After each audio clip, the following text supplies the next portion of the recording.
Hey folks, Valentin the Mad here, and today we'll be looking at the gore effects in Isonzo. We'll begin with the big mutilation, the head variations. I've seen two at the jaw level, those get activated for rifles and explosives. There's also this one, and one with the head completely off.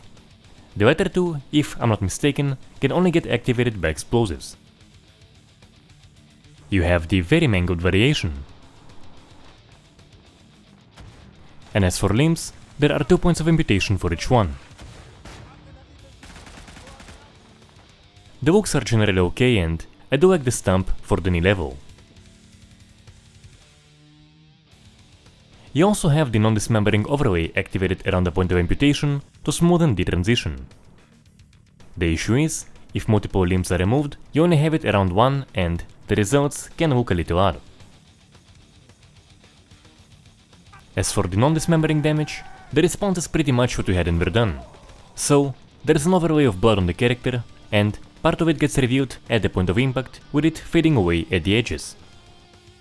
Not nearly as good as a proper wound with a decent amount of blood around it, but for a very basic response, it will do. It appears at the point of impact, it delivers clear feedback, and I'll take that over pre-made, amazing looking wounds that will always appear at the same locations. The issues are largely bugs.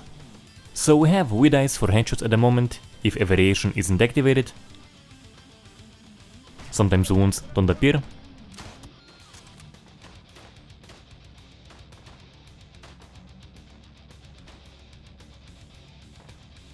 And I have seen a character with multiple wounds on him, probably from explosions, get removed on the fatal hit.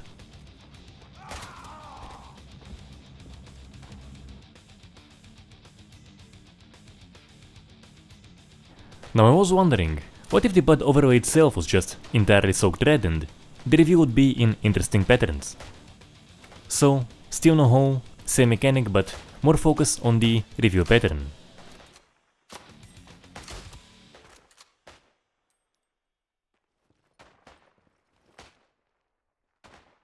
As for the blood spilling, you have response scenes on impact.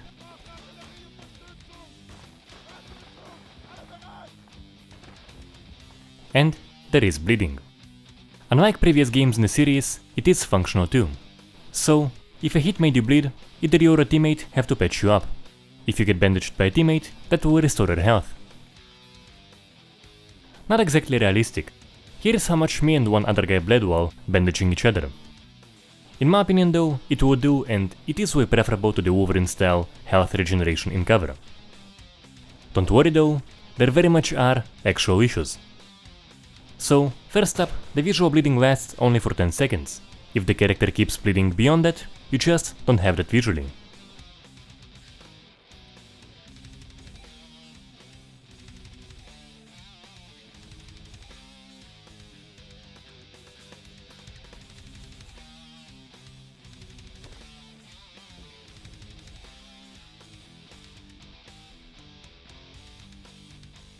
It is missing several very notable features from Verdun.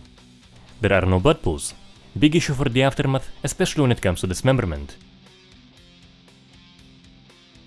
You'll be seeing characters with extremities missing, laying on a clean surface. There was also a very cool feature in Verdun of a blood trail from where the character received the fatal hit to where he fell, and we don't have that here. Also, I do think that the game could use more variety of stains, because, if I'm not mistaken, the same stains are basically used for everything. So we take rifle hits as a base. For explosives, same stains only larger. For blood trails, same stains only smaller. Not a huge issue, but a variety of stains could very much help and it would make a difference.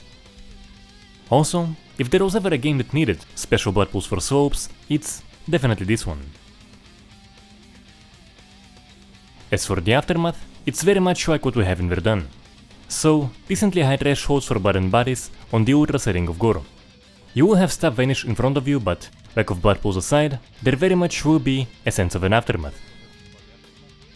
What I think it very much could use is an expanded config for the Gore stuff.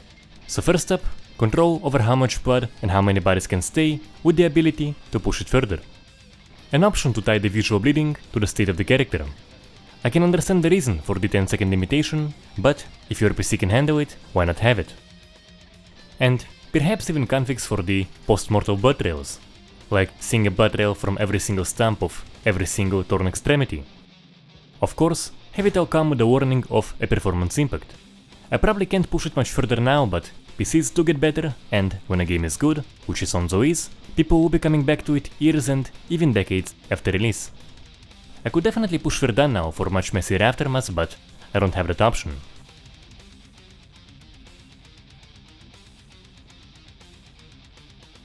As for the animations, on Fatal Hits you have the initial response, and that will either be followed by a limp ragdoll or by a death animation.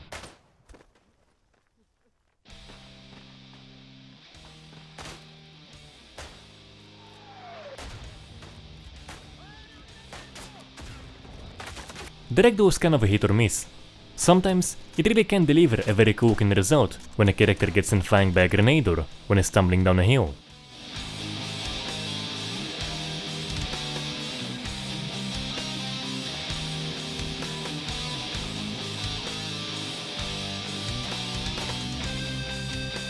But very often it will look just too limp.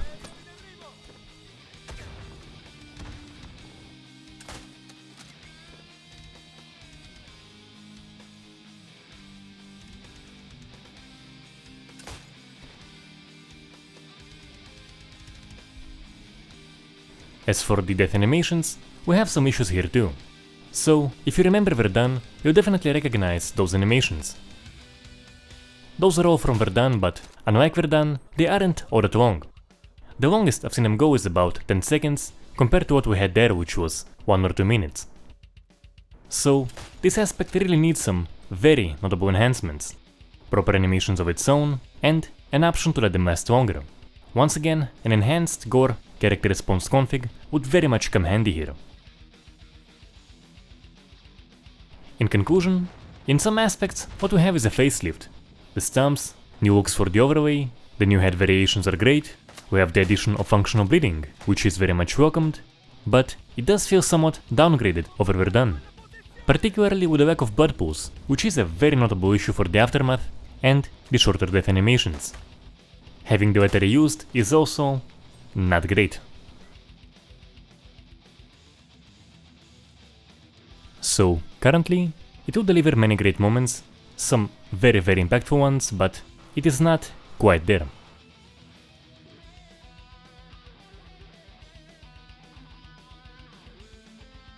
That is it for today. Do let me know how you feel in the comment section, and if you enjoyed the video, subscribe and share it around. Another way to support the channel is here through a channel membership. You also get impressions videos a week early, you get interviews a week early, and of course it all very much helps out. So big thank you to all the supporters on the various platforms.